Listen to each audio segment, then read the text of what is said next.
오늘 말씀은 대머리야 올라가라.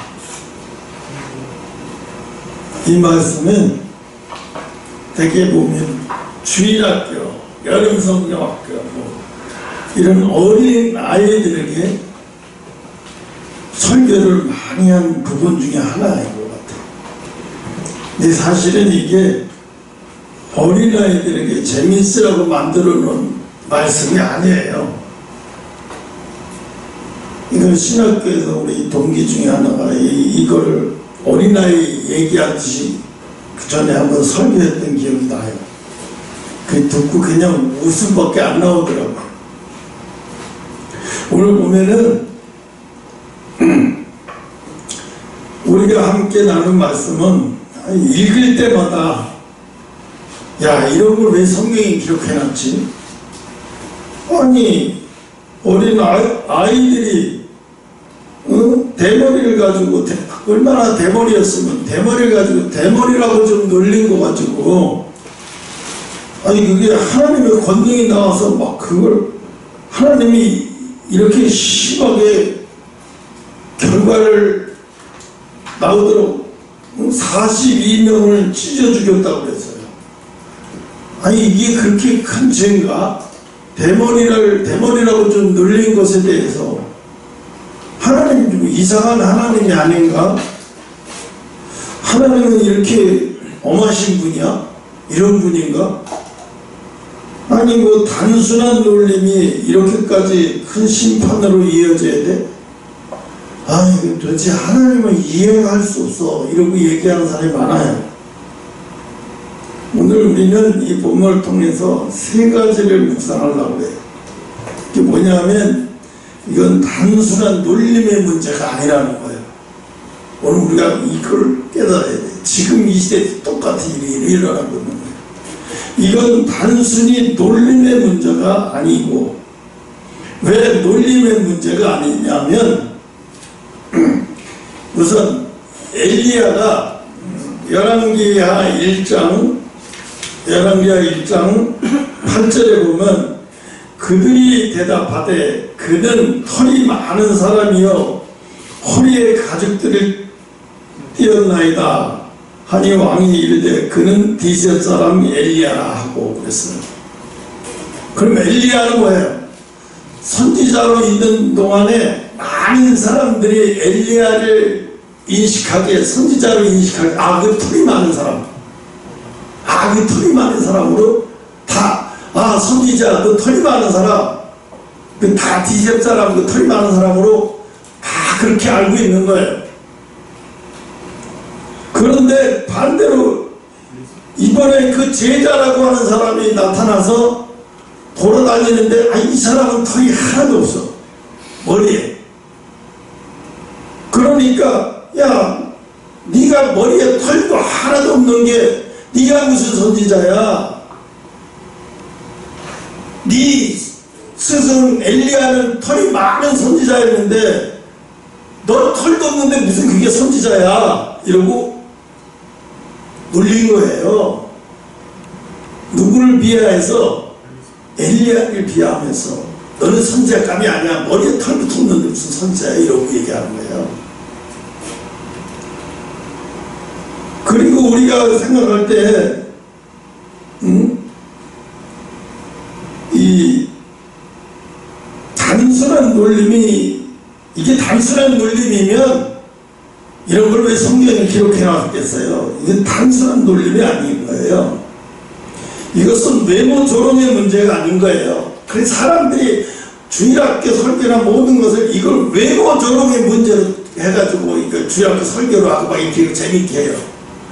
근데 이건 그런 뜻이 아닌 거예요. 잘못해서 잘못 방향으로 가고 있는 거예요. 이거는 외모 조롱의 문제가 아니라 하나님의 권위에 대한 도전인 거예요. 하나님 권위에 대한 도전. 그래서 하나님은 당신의 일을 가볍게 여기지 않으신다는 거예요. 하나님은 당신의 일을 가볍게 여기지 않으신다는 거예요. 그러면 여기서 보면 뭐라고 그러냐면 23절에 가로되 대머리여 올라가라. 대머리여 올라가라. 올라가라는 말이 뭐예요? 올라가라. 올라가라. 이게 게데아르 할테라고 해요. 이게 무슨 얘기냐면 올라가라는 말이 엘리야가 구름 타고 올라가다 똑같은 단어예요. 똑같은 단어를 사용한 거예요. 너도 올라가라. 너도 올라가서 죽어라 이거예요. 왜 올라가서 죽어라는 얘기는 그 당시에 사람들은 엘리야가 승천했다고 안 믿는 거예요. 회오리바람 타고 회오리바람에 쓸려서 어디가 올라가서 어디가 떨어져 죽었다는 얘기예요. 너도 그러니까 올라가서 어디가 떨어져 죽어라 이 소리예요. 그 올라가라 대머리에 올라가라 이러는데 너도 너희 스승처럼 회오리바람에 휩쓸려가지고 어디가 떨어져 죽어라 이거예요. 이게 돌리는 거죠. 아니 이거 완전히 다른 거잖아요. 하나님의 역사를 비하해서 얘기를 하는 거잖아요. 쉽게 말하면 엘리사의 문제만 가지고 머리 털없는 것만 가지고 문제 삼는 게 아니라 엘리야가 구름 타고 불병을 타고 승전하는 것까지 비하하는 거예요. 이 스승이 야 불병을 타고 승천했다고 웃기지 마. 야 회오리 바람에 휩쓸려가지고 어디 멀리 떨어져 죽었어. 시체도 못 찾아. 그래서 얼마나 멀리 떨어져 죽었어. 이거 그러니까 너도 그렇게 죽어. 너 나의 머리털도 없으니까 자격도 안 돼. 그 사람의 자격도 안 돼. 그 사람은 머리털이나 있지 넌 머리털도 없었잖아. 차라리 너도 올라가서 그냥 죽으라는 얘기야. 생각을 해봐요. 이게 어린아이가 장난하는 거예요? 완전히 다른 문제잖아요. 응? 완전히 다른 문제예요. 형욱이가 엄마가 홍순도 먹고 막 이런다고 하는데 그거는 나를 미워하는 게 아니에요. 나를 미워하는 게 아니라 나를 잡고 일하시는 하나님을 미워하는 거예요. 생각해봐요. 나를 잡고 그냥 너희들을 내 마음대로 다 해야 되는데 그게 못하니까 저 홍순덕이기 때문이다. 저 홍순덕이가 우리 애들 다 망가뜨렸다. 응? 결국은 나를 가지고 얘기하는 것 같지만 나를 얘기하는 게 아니라 결국은 하나님 얘기를 하는 거예요. 영적 싸움인 거예요. 이게 보이지 않게 어마어마한 영적 싸움인 거예요. 그러니까 여러분 그거를 그냥 넘어가면 안 되는 거예요. 뭐 홍순덕이 대통령도 욕하는데요. 욕 좀 하면 어때요? 그게 무슨 상관이에요? 근데 개인 홍순덕이를 욕하는 게 아니라니까요. 홍순덕이를 붙잡고 일하시는 하나님을 욕하는 거잖아요. 사실 그거 깊이 들어가면 뭐예요? 영적인 싸움인 거예요. 영적인 싸움. 인본주의하고 신본주의가 부딪혀서 영적 싸움이 일어나는 거예요. 인본주의는 뭐예요? 야 너희 내 새끼야. 내 새끼니까 부모의 말을 들어야 되지. 이게 인본주의잖아요. 신본주의는 하나님이 중요한 것은 내 부모에도 소용없어. 하나님의 뜻을 거역한다면 내 부모도 나는 안 따라가. 이게 신본주의고 이게 신본주의예요. 응? 요나단이 아무리 아버지가 왕이어도 아버지가 왕으로서 일하는 것은 모르겠는데 하나님의 뜻을 거스리는 건 왕이어도 소용없어.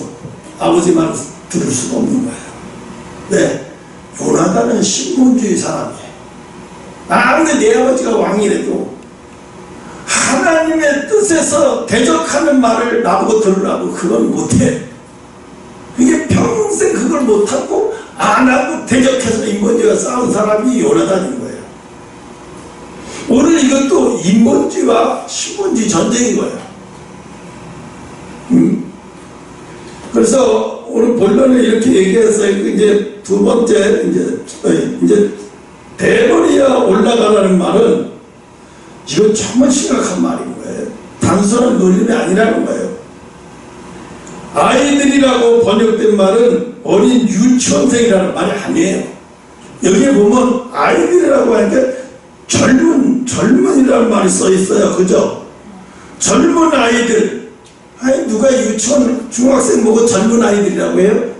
젊은 아이들 정도면 청소년, 18세가 넘은 청년들을 얘기해서 젊은 아이들이라고 얘기해요. 결혼하지 않은 18세 이상에서 결혼하지 않은 사람들의 그런 사람들 보고 뭐예요? 젊은 아이들이라고 얘기해요.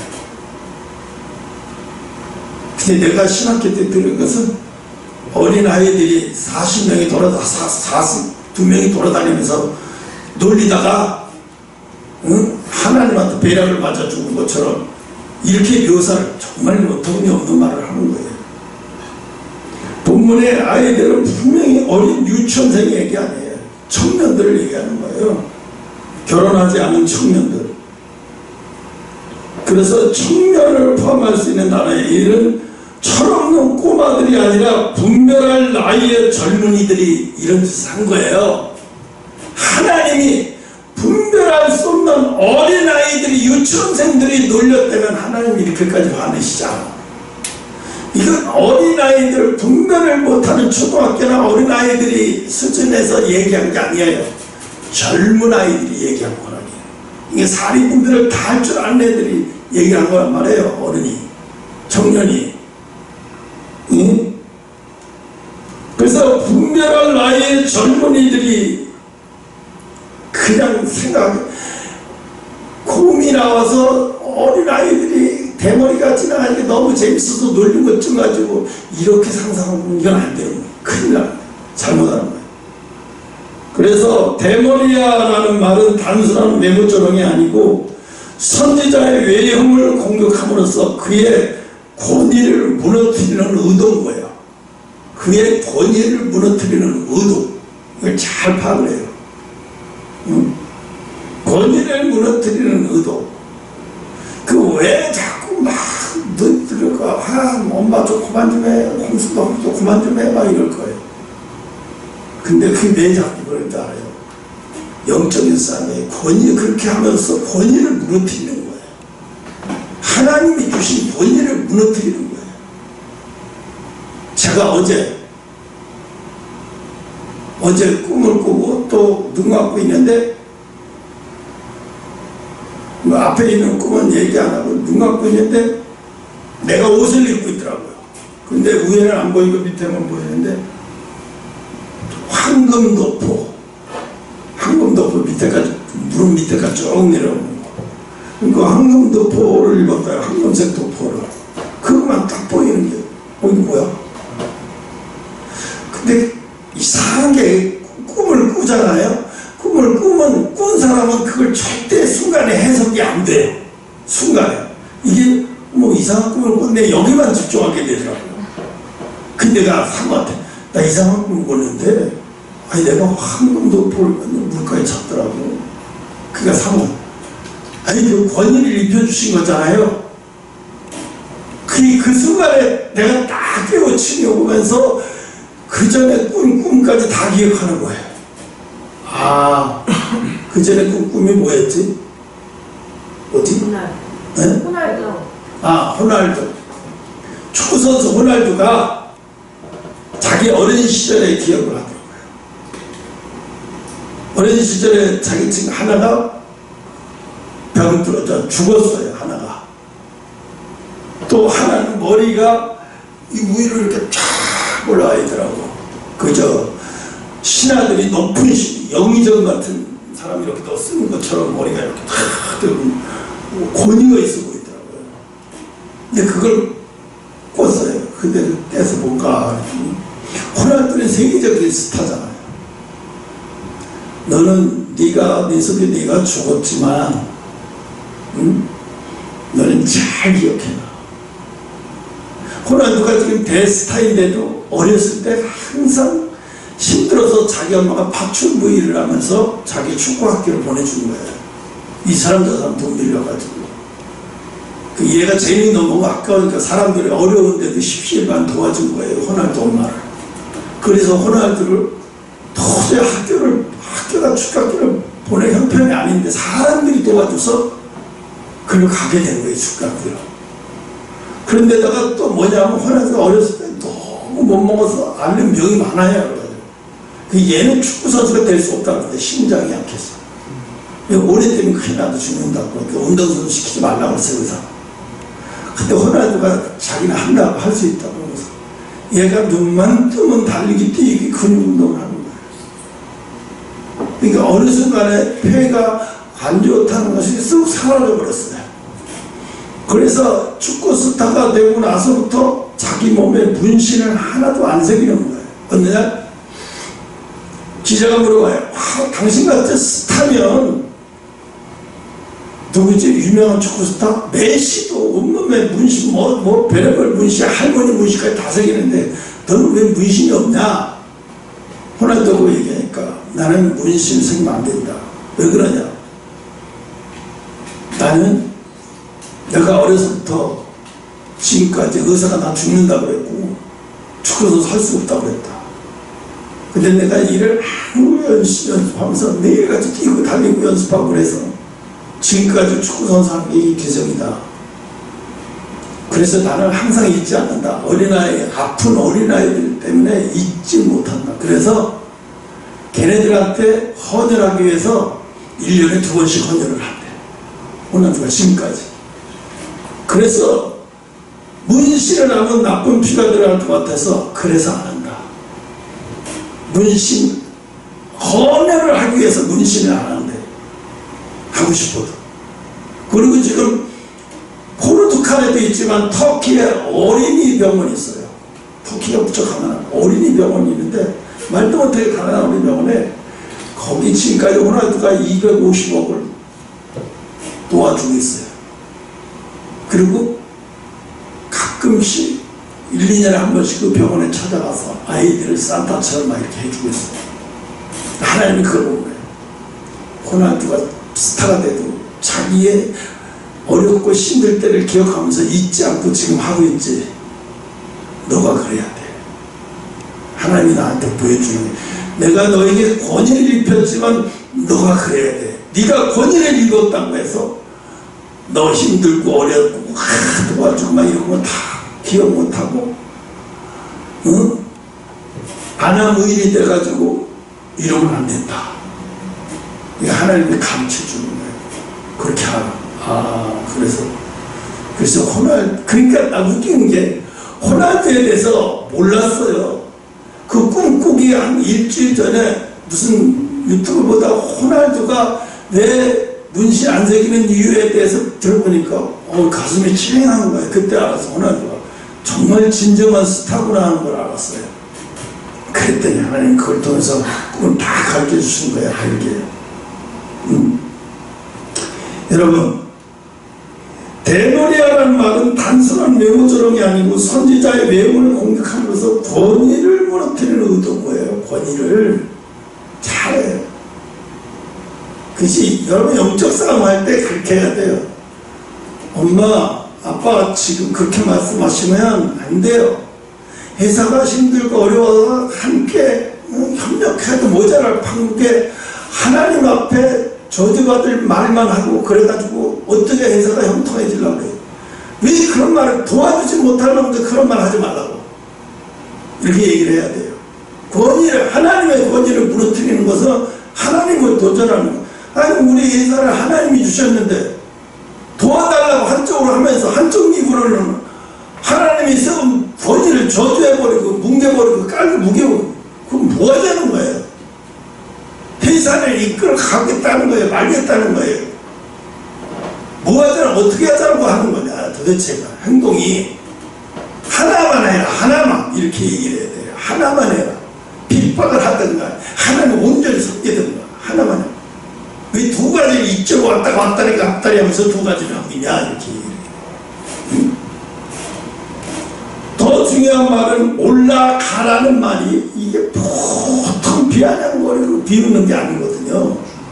올라가라는 말은 단순히 저리 가라는 뜻이 아니라 바로 앞에 엘리야가 헤리바를 타고 하늘로 올라간 사건이 이게 이들에게는 웃을거리고 조롱거리고 비웃는 거예요. 이거를 확실하게 아는 사람은 엘리사밖에 없는 거예요. 왜? 엘리사는 알아요. 내 스승이 어떻게 해서 불병을 타서 하늘나라로 어떻게 갔는지를. 근데 다른 사람들은 몰라요. 이거를 모르니까 어떻게, 너도 그렇게 회의바람에 끌려 올라가서 많이 떨어져서 죽어라 이 소리예요. 너 스승처럼 너도 그렇게 죽어라, 꺼져, 죽어라, 없어져라. 기가 막힌 거죠. 그런 거예요. 엘리야가 승천한 것은 얼마나 비웃는지 모르는 거예요. 하나님의 엄청난 역사를 얼마나 비웃고 얼마나 어이없는 짓을 하는 건지 이거는 상상할 수가 없어요. 잠언 17장 12절에 뭐라고 그랬냐면, 차라리 새끼 빼앗긴 앙코를 만날지언정 미련한 일을 행하는 어리석은 자를 만나지 말라. 이게 뭔 말이냐면, 차라리 새끼 뺀 암코는요, 여기서 보면 또 이런 말이 나와요. 24절에 저희를 보고 여호와의 이름을 저주하니 곧 수풀에서 암콤이 나와요. 수콤이 아니고 암콤. 암콤이 들어 나와서 이들을 42명을 물어 죽여요. 왜 암콤이 나올까요? 암콤이라는 말은 아주 중요해요.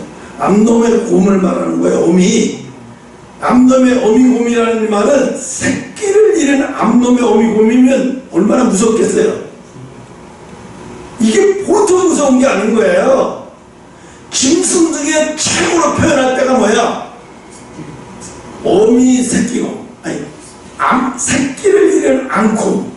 이건 어마어마한 무시해가. 자비가 없어. 이거는 곰이 자비가 있어요? 새끼를 빼앗긴 자비가 있어요? 막 닥치는 대로 물어 죽이는 거예요. 왜? 자기 새끼를 잃어버리니까 정신을 못 차리고 보복을 하고 무섭게 보복을 하는 거예요. 잔인하게. 그래서 잠언 17장 10절 차라리 새끼 된 앙콤을 만나는 게 낫대. 앙콤을 만나? 뭐 하는 것보다 미련한 일을 행하는 어리석은 자를 만나는 게, 미련한 일을 행하는 어리석은 자와 함께 있는 것보다 차라리 새끼를 잃은 어미 곰을 만나는 게 차라리 낫다는 거예요. 이게 욕이죠. 낫긴 뭐가 나요. 그만큼 어리석은 자와 함께 있는 건 위험하다는 거예요. 얼마나 위험한지 말을 못한 거예요. 그래서 오늘 여기에 24절에 보면 숯불에서 앙콤이 나와서 아이들을 물어 죽이니, 앙콤은 어떤 놈이냐? 새끼를 잃은 앙콤이 나온 거예요. 그러니까 42명을 2마리가 나와서 죽이는 거 일도 아닌 거예요. 왜? 새끼를 잃었어. 지금 곰이 새끼를 잃은 곰이 나오다 보니까 다 복수하고 싶은 거예요. 죽여버리고 싶은 거예요. 그러니까 순식간에 다 찢어 죽이는 거예요. 42명을. 왜? 하필이면 42명이니까. 그때 여기 지나갔던 애들이, 청년들이 42명밖에 없었나? 아니에요. 여기에 보면 저희 보고 여호와를 저주하며 곧 수풀이 앙콤이 들어 나와서 아이들 중이라는 말이 나와요. 아이들 전부라는 말이 아니고 아이들 중. 그럼 뭐야? 42명보다 훨씬 많이 있는 거예요. 그 아이들 중에 42명을 죽였다는 얘기는 나머지가 몇 명인지 상당히 있다는 거예요. 또 그러니까 왜 42명만 죽였냐? 그게 특이해. 거기도 역사가 있는 거예요. 42명을 죽인 역사가 뭐냐면, 42명은 계시록에 나와요. 42달 동안. 42달이라는 말 나오고, 42일은 하나님의 권위가 철저히 짓밟히는 시간이에요.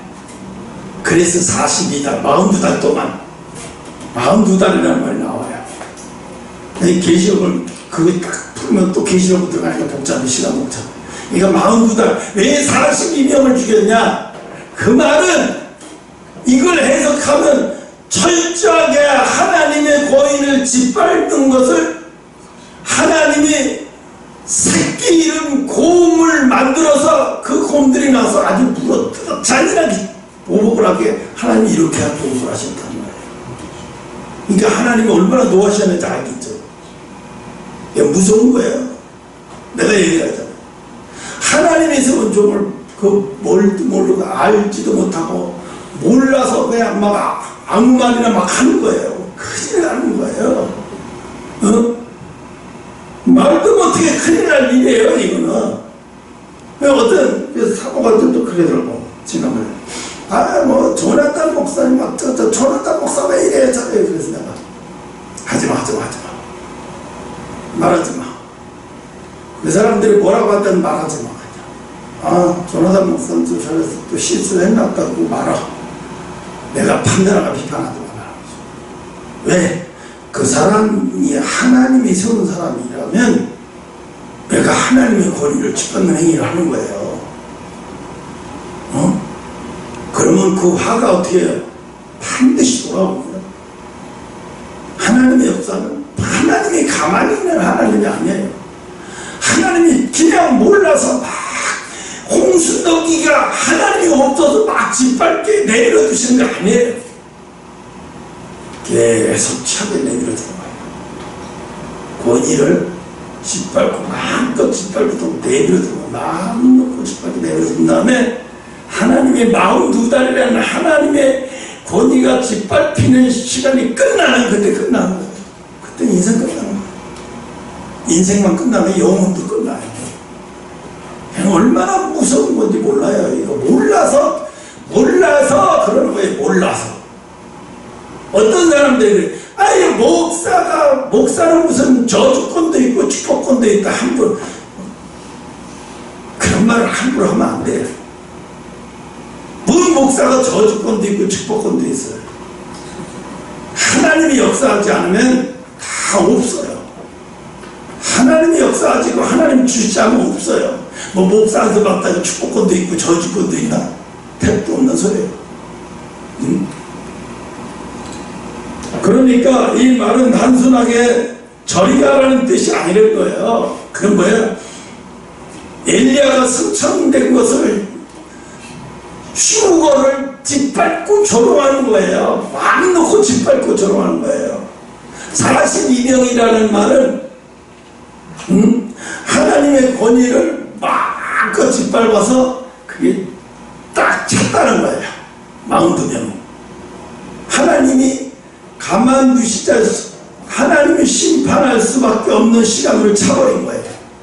그래서 하나님이 숯불에서 어미를 이룬 곰을 만들어서 즉시 나와서 아이들, 청년들 중에 42명을 딱 죽여버린 거예요. 왜 그 중에서 42명만 죽였는지 이해가 가죠. 42명밖에 없어서 42명만 죽인 게 아니라 숯불에 곰이 나와서 42명만 딱 죽이고 들어가 버렸어요. 그러니까 주일학교 때 얼마나 사기를 치는지, 얼마나 거짓말을 설계해서 애들을 무슨 동화책처럼 재밌는 얘기처럼 말을 하고, 그런 얘기가 아닌데, 그게 뭐야? 너도 엘리야처럼 올라가 버려. 여기서 사라져 버려. 우리는 하나님의 선지자를 원하지 않아. 이 소리예요. 그냥 대머리라고 단순하게 돌린 게 아니라고, 영적 권위를 짓밟는 행위를, 하나님의 주신 영적 권위를 짓밟는 행위를 엄청나게 한 거잖아요. 이걸 농담이 아니라 하나님 말씀을 거부하는 집단적인 선언이라고 해요. 42명이 집단적으로 선언한 거예요. 42명이 청년 애들이. 그럼 장소가, 그렇게 한 장소가 어디냐? 바로 그 장소가 야곱이 성전을 썼던 베델이에요. 베델에서 일어난 사건이에요, 이게. 그래서 엘리사가 올라간 곳도 베델이에요. 베델은 원래 야곱이 하나님을 만난 거룩한 장소예요. 그러나 북이스라엘 시대에 와서 우상 숭배의 중심지가 되어버렸어요. 베델이. 거룩한 곳이 완전히 짓밟혀가지고 우상 숭배의 완전히 도시가 되어버린 거예요. 하나님의 거룩한 장소를 짓밟히게 하나님 내버려둔 거예요. 그래서 이제 나중에 여로보암이 금송아지를 세워 백성들을 타락시킨 곳이 바로 베델이에요. 여로보암이 두 개예요.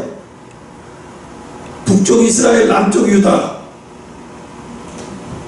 이 여로보암이 솔로몬이 왕이 되기 거의 끝나갈 쯤에서 10지파를 탈주시켜서 왕이 된 거예요. 솔로몬이 자식이 아니고 솔로몬이 신하. 여로보암이 솔로몬이 신하였어요. 하나님이 그랬거든요. 네가 죽기 전에 네 옆에 있어 네가 가장 신뢰했던 신하를 통해서 내가 10명의 지파를 통해서 나라를 세우겠다. 두동원하게 만들어서 나라를 세우겠다. 너는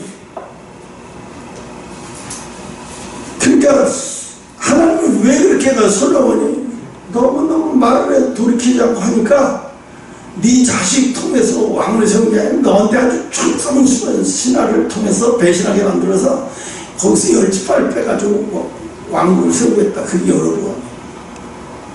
그 여로보암이 나쁜 놈이 아니라 사실은 솔로몬이 나쁜 놈이에요. 하나님이 기다리고 견디다가 42달이라는 말을 하나님의 권위를 마음껏 짓밟히는 시간이 끝나서 도로 솔로몬이 해결을 못하고 그 대가로 하나님 그 대가로 네가 이렇게 당한 거야. 이렇게 얘기하십니다. 그래서 그 도시는 이미 하나님을 거부하는 분위기로 아주 가득 찬 곳이 되어버린 거예요. 그 도시에서 젊은이들이 단체로 나와서 선지자를 조롱했어요. 이것은 우연한 사건이 아니고 영적인 분위기를 표현한 거예요. 그 베델의 영적인 분위기. 그래서 가정에서 하나님을 무시하면 교회가 말씀을 가볍게 여기며 다음 세대는 자연스럽게 하나님의 조롱거리가 되고 말아요. 조롱은 갑자기 생기지 않는다고 그래서 조롱은 불신앙의 열매예요. 불신앙. 그렇게 무서운 거예요.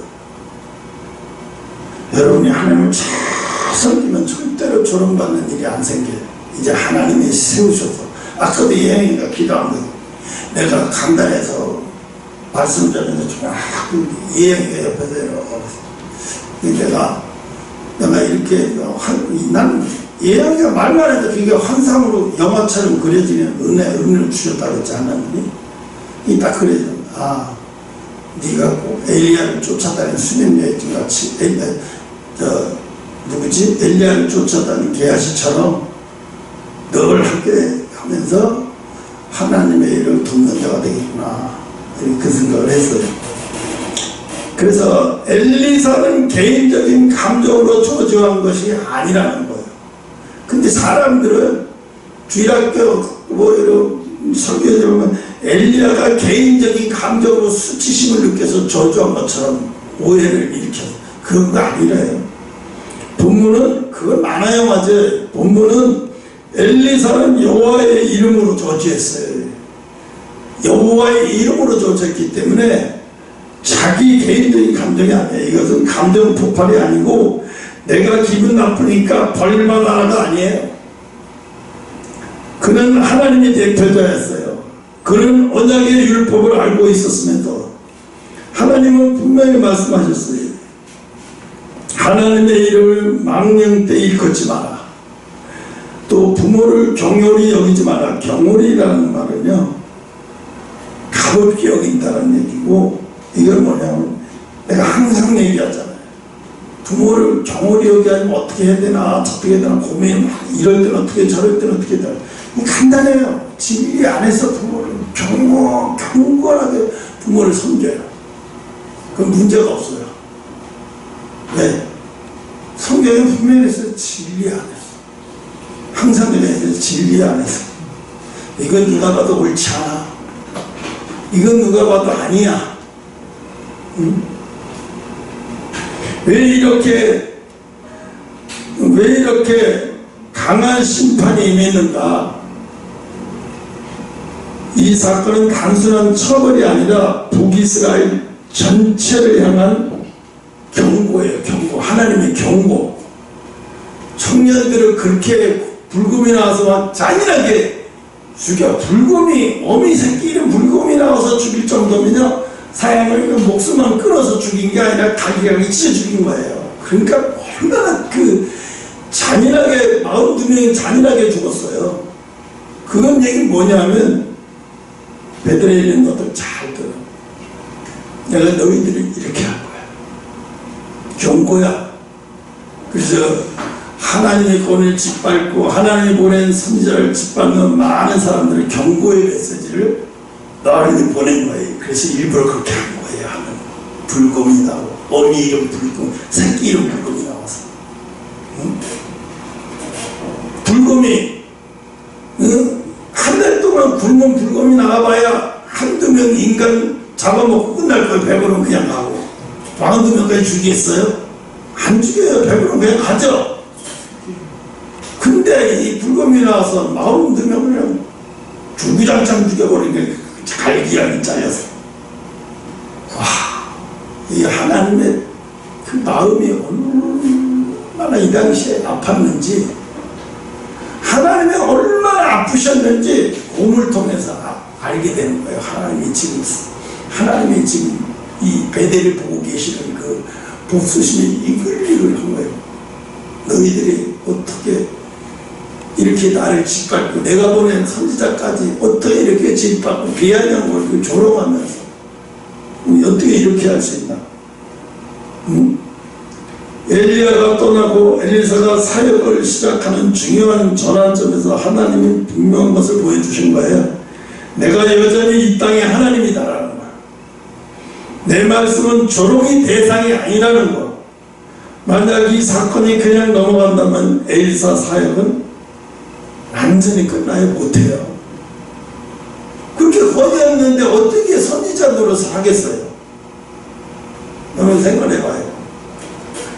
아니 지금처럼 누가 놀리고 홍목사 홍순덕이 샴푸하고 아예 저것이 뭐 전에 못 볼 거다 무슨 목사라고 막 이래가요. 그런데도 아무 권능도 안 나타나요. 그럼 그 아버지 일하겠어요? 못해요. 일 무슨 일을 해요? 다 비우고 조롱하는데 무슨 일을 해요?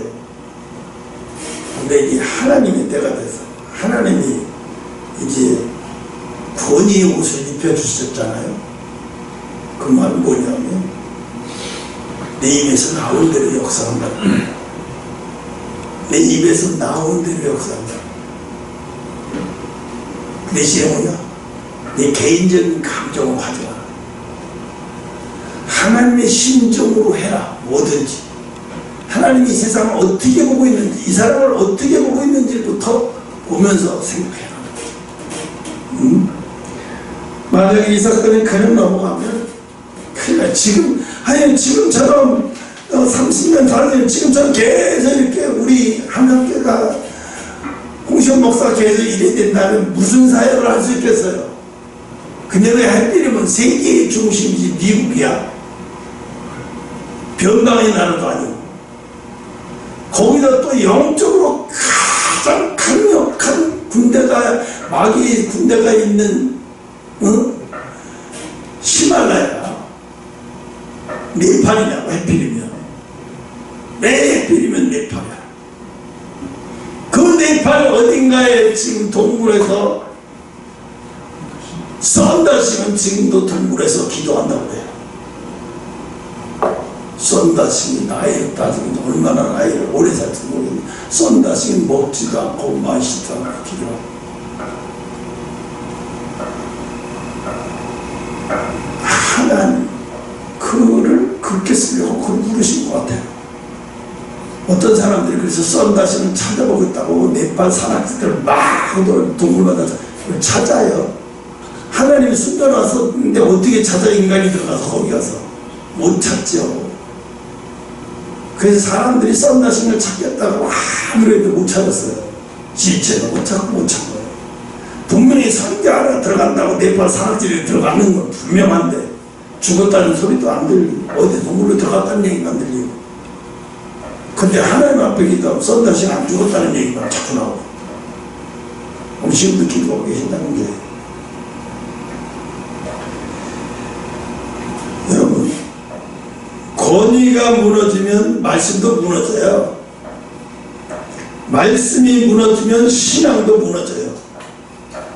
신앙이 무너지면 나라가 무너져요. 신앙이 무너지면 왜 큰일 나느냐? 나라가 무너진다고. 왜 나라가? 미국이 얼마나 나라가 무너진 지경까지 다 왔는지 몰라요. 내가 얼마나 미국을 통해서 아파했는지요. 그 말을 표현할 수가 없었어. 오바마 때 미국이 이제 다 끝나는구나. 미국 시대가 저물고 미국이 이제 다 끝나는데, 미국이 끝나면 어떻게 되는 거야? 우리나라도 위험한 처해 있게 되고, 어떻게 미국이 전 세계에 복음을 주도했던 미국이 이렇게까지 망가질 수 있나? 얼마나 아팠는지 말도 못해요. 그래서 하나님 앞에 한 번은 이랬어요. 하나님, 내가 뭔데 미국을 왜 이렇게 아파요? 또 내가 뭔데 대한민국에 무슨 일만 있고 뭐만 터지면 왜 이렇게 아파요? 내가 뭔데 왜 이래요? 그리고 하나님은 뭐 심판할 때마다 왜 이유를 나한테 얘기해요? 내가 뭐라고? 저기 안산 단원고 애들 배 저기 할 때도 그 말씀하신 게 왜 나한테 그걸 하세요? 나는 아무 상관도 없는데요. 하나님은 어제 또 기억하신 거예요. 나를 모르겠는데 기억나게 하는 거예요. 네가 하나님 앞에 네 생명을 바쳤잖아. 이 나라에 자기 생명, 이 나라를 위해서만 자기 생명을 바친 자가 많지 않다. 아주 극소수다. 내가 상락산에서 어떤 권사님이 1년에 한 번 아니면 2번 40일 금식 기도를 하는 거예요. 자기 자식 먹여 살리기 위해서가 아니고 온전 나라를 위해서만. 어떤 사람은 20일 금식하고, 어떤 사람은 그게 기도가 금식을 도저히 못하는 사람은 4년 동안 삼각산 바위에 맨날 밤낮듯이 4년 동안 이렇게 기도하더라고요. 내가 내려갈 때쯤 되니까 내 속에서 화가 나. 뭔 화가 나냐면, 난 뭘 드리지? 난 뭘 드리고 내려가야 되나? 고민스러워. 나는 뭘 드리고 내려가? 내가 40일 금식할 수도 없고 4년을 꼭대기로 와서 기도한다면 난 그것도 못하겠고, 난 뭘 하지? 할 수 없다. 20일 금식이라도 해야 되겠다. 기도하면서, 하나님 20일 금식을 받아주세요. 내 20일 금식은 나라와 민족을 위해서만 20일 금식을 하겠습니다. 그리고 이제 하나님이 오다가 떨어졌어요. 그리고 금식에 이제 들어간다고 기도받고 금식으로 들어갔어요. 일주일 지나고 나니까 내가 고지혈증도 있고 아주 몸도 많이 안 좋잖아요. 어려서부터. 그러니까요, 혈액순환입니다. 밤마다 주물르지 않으면 내가 막 끙끙 앓고 막 그러니까 돌아가면서 막 권사님이고 뭐고 자매고 뭐고 다 주물러버리는 거예요. 밤바지고 막다 주물러. 왜? 힘들어서 죽으니까. 뭐 밤만 되면 돌아가면서. 근데 14일째 되는데 내가 13일째 되니까 정신이 확 들어 다 나갔다 하더라고. 이래다 죽겠다. 에이, 죽어도 할 수 없는 거지. 앞으로 20일이니까 4일, 5일 남았네. 6일 남았네. 아니 7일 남았구나. 이러고 있는데 내가 잠깐 잠들니까 옆에 저거 운전사 잠들면 큰일 나. 저거 안 돼. 큰일 나. 정신줄로 치고 막 그러는데 하나님 깜짝 잠드는데 꿈속에서 내가 네 기도를 받았다. 네가 생명을 아깝지 않게 나한테 드린 것을 내가 받았다. 넌 이미 죽었다는 거예요. 근데 네가 죽으면 나한테 무슨 소용이 있냐? 내가 너한테 계획이 있는데 네가 생명을 아끼지 않고 나한테 드린 걸 내가 받았으니까 이제 금식을 멈춰라. 그랬는데 남자가 자존심 있죠. 어떻게 작정해놓고 금식을 멈춰요? 하나님 안 됩니다. 고인분한테 또 고집을 했어요. 근데 거기까지 또 막 이렇게 왔다리 갔다리 하고 내가 강력하게 하더라. 내가 너한테 네 생명을 바쳤다고 하지 않았느냐. 내가 받았다는데 뭘 또 나한테, 내가 너한테 뭘 또 받을 게 있냐. 내가 받았다는데. 그래서 끊었어요. 그래서 그 다음날 이제 권사님한테 이렇게 죽을 딱 묻는데 눈물이 바다처럼 흘러요. 여기다가 호수를 붙여놓죠. 참다가 폭포수다 참다가 죽 먹다 말고 저 산속 구석에 가서 얼마나 울었는지 몰라요. 턱걸하고 울었어. 왜 이렇게 울음이 나오는지 몰라요. 이것도 몰라요.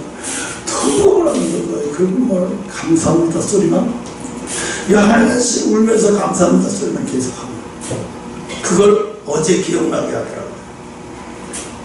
네가 이 나라를 네 생명 주고 사랑했잖아. 네 생명을 드릴 만큼 사랑하잖아. 난 봤다는 거지. 아, 그래서 하나님이 나한테 이렇게 하셨구나. 이렇게 맨날 이렇게 나라를 내주고 알아주는 것도 없고 챙기는 것도 없고 국가에서 뭘 도와주는 것도 없는데, 아, 그래서 여러분이 작정하고 기도하고 뭐하고 우습게 우기고 다 하나님 앞에 상담됐어. 연락됐어. 여러분, 오늘 하나님이 우리에게 주신 메시지는 우리는 무엇을 조롱하고 있는지 봐봐요.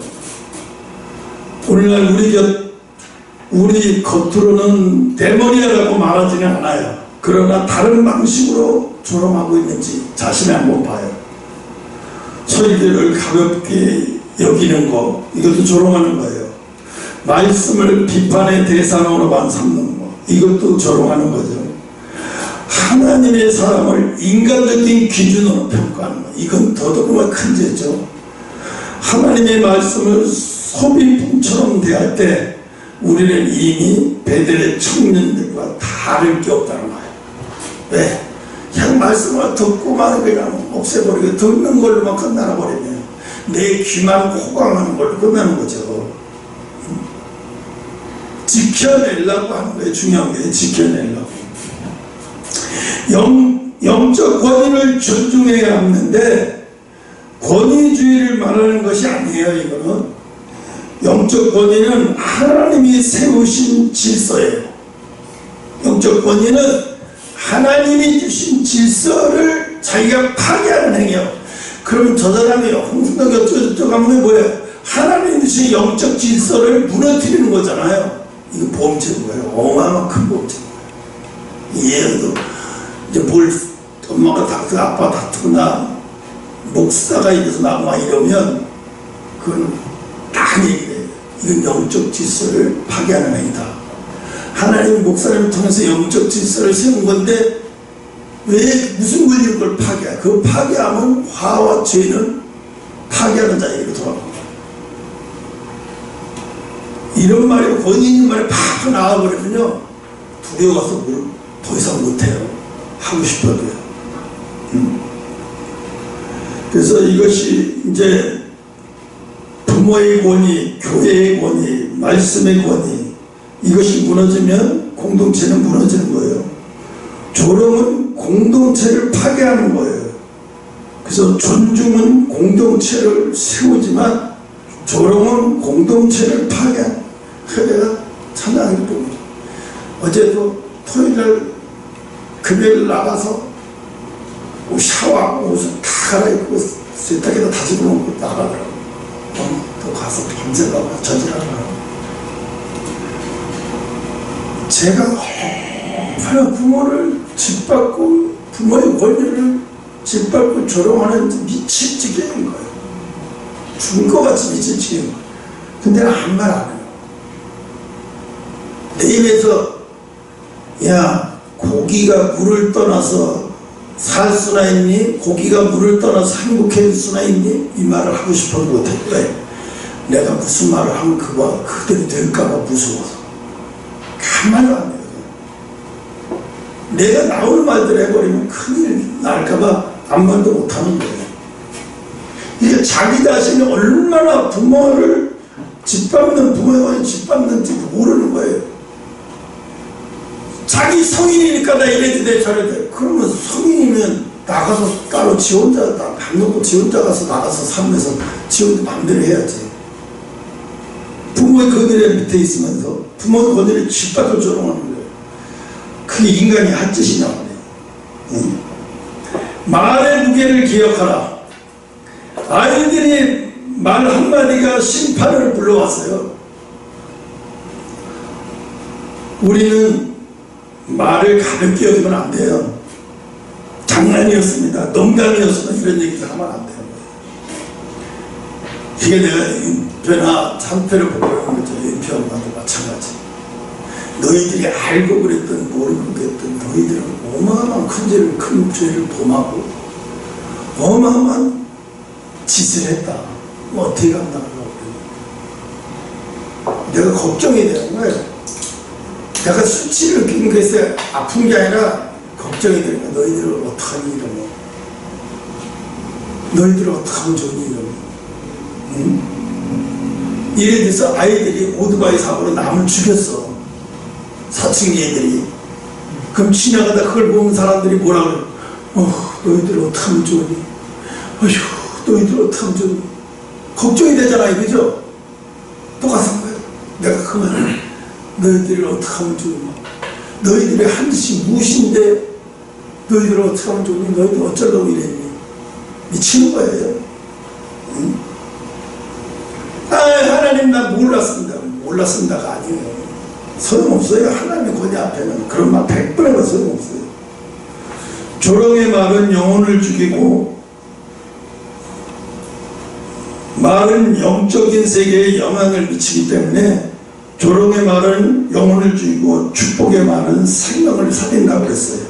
그래서 우리는 어떤 말을 하고 있는가? 여러분은 어떤 말을 하고 있는지. 그래서 복음적 적용으로 우리는 모두 조롱자였어요. 나도 그렇게. 나 일화의 나이 때 내 동행 후배 걔한테 집사인데 내가 맨날 놀렸어요. 네가 무슨 집사의 술사지 이러면서. 야 선배가 시키면 먹었나? 네가 무슨 사회가 나이 순이냐? 사회가 어디 나이 순이냐? 선배를 모르고 분위기 그리지 말고 먹어. 그러면 꼼짝도 먹어서 나보다 4살만 해가. 그래서 내가 그랬어요. 그래 나중에 미안해 어쩔 수 없어. 분위기가 우리 팀 분위기가 이래야 돼. 이래야 우리가 나가서 막 영어도 잘하고 이랬거든. 근데 어느 날 캐나다로 이민을 갔어요. 이 친구가 이민을 간 데 있어요. 그때 아주 선배라고 안 하고 홍영 나 캐나다로 이민 가. 네가 캐나다로 이민 가서 뭐 먹고 살래? 초등학교 배구 코치로 가려고 발령돼 있대 다. 원래 LG 정유 이 배구 선수였는데 스타가 키가 크지 못하니까 저걸로 하다가 후보 선수를 있다가 칼퇴 당한 거야. 그래서 이러는데 나중에 보니까 캐나다에서 초등학교 배구 코치도 있대요. 월급도 굉장히 많이 타더라고요. 그때 당시 달러가 굉장히 비쌌거든요. 80년대 후반 90년대 그러니까 한 1년 2년 있다고 왔는데 이 친구가 오자마자 로얄 프린스가 그때 최고거든. 로얄 프린스 사고 끌고 다니고 하면 다 알아. 야 캐나다 돈 좀 벌었다는 거야? 아니야 탔어. 야 이거 돈 엄청 벌었네. 나도 캐나다 추천해줘. 내가 그랬더니 에휴 캐나다 가봐야 소용없어. 그냥 여기서 살아. 캐나다 가봐야 홍영 할 게 없어. 영어를 할수 뭘 알아 뭐 할 거야. 나도 뭐 영어 몇 개 되지도 않는 것 같아. 코치 생활하는 게 얼마나 힘든 줄 알아. 그런 얘기 하더라고요. 여러분 나도 그러게요. 다 조롱했었어요. 나도 그러니까 조롱했던 자라니까 조롱자. 그래서 죄인 중에 괴수라고 사도 바울이 그랬더니 자기도 죄인 중에 괴수다. 나는 사람들은 십자가 위에 사람들은 십자가 위에 예수님께 말했으나 네가 하나님의 아들이거든 내려와 봐라. 이러고 막 조롱하잖아요. 근데 예수님이 못 내려올 수 없어서 거기 매달린 게 아니시죠. 왜? 내가 인간들의 앞으로 지을 모든 죄까지 다 짊어져서 내가 짊어져서 그 죄 대신 내가 죽어야 끝나기 때문에 예수님은 그래서 못 내려온 거지. 예수님의 하나님의 아들이 아니어서 못 내려온 게 아니라는 거지. 마귀는 이렇게 조롱을 하는 거예요. 그 조롱은 올라가라와 같은 본질이 똑같은 거예요. 그죠? 그래서 우리는 네 권위를 인정하지 않겠다는 선언을 하는 거예요. 그러나 놀라운 것은 조롱을 받은 예수님은 우리를 위해 십자가에서 내려오지 않으셨다는 거예요.